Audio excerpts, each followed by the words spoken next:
Peace and blessings. I ran across something I wrote about 10 years ago. And 10 years ago, I was in prison, and for some reason, I just feel like I got to share this, that something may be said here that may resonate within someone and help them better examine something about themselves. In the margin of time, 45 years, talking about from 16 to 61. I was 61 then, I reached 71 next month.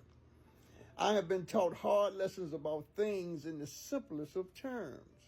With most people, there is a quality that the longer you look at them, the less you see. With others, the longer you look at them, the more you see. We all got people in our life like that. There are low voltage people, and there are extremely high voltage people. We all have had experiences where we meet somebody and it's almost like they take our breath away.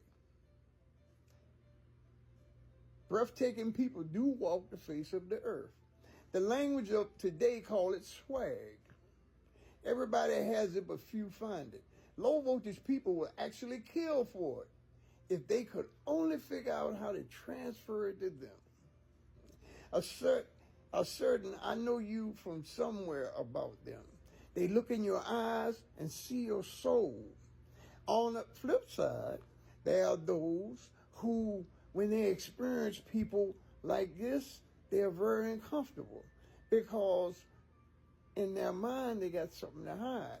But for people who are genuine, no problem. Prison is institutionalized terrorism. The criminal justice system has been aware of its futility and what it's supposed to be for some time now. The damaging effects of prison on human beings is far greater than many of the social ills we suffer.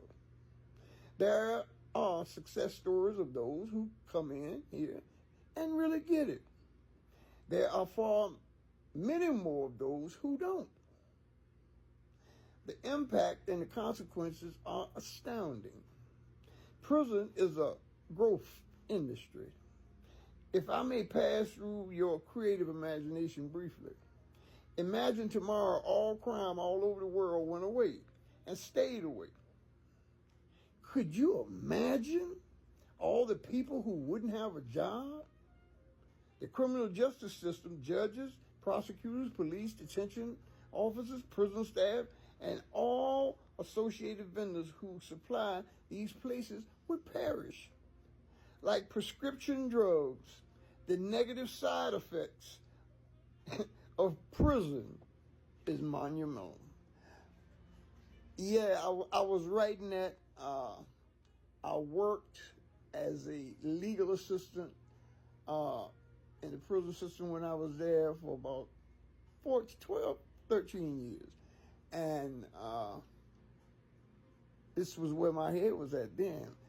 10 years later, I sit here and let me tell you what a ride that's been. The Lord willing, I'm going to share bits and pieces, but this, about 10 years ago, was when I started my journey of 1,000,000 miles. You know, a journey of 1,000,000 miles can never be done if you don't never take one step. So I want to leave you with this. When you find yourself faced with things and it's just totally overwhelming, seeing like the ground, try to practice deep diaphragmatic breathing to try to calm down. If you look at yourself when you're angry, your breathing is escalating. Try to get deep breathing just to calm down. Make good decisions when you have a calm mind. An agitated mind, it's going to eat up as a mess. Peace and blessings. I pray something come out of it. Bless you richly.